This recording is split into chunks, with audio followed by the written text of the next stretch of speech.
The Office of Program Evaluation and Government Accountability, or OPEGA, released a report looking into the safety decisions and actions taken by DHHS in the case of Maddox Williams.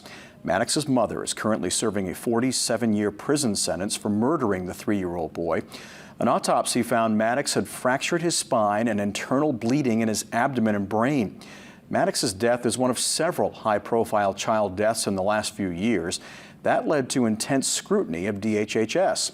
The OPEGA report removes blame from DHHS. Maddox's paternal grandmother spoke out against the report. Maddox wasn't safe, stable, happy, or healthy in the care of that known monster.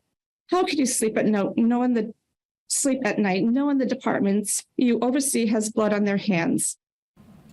Now, the OPEGA report does recognize there were missed opportunities on behalf of DHHS to file a petition to terminate parental rights before Maddox's death.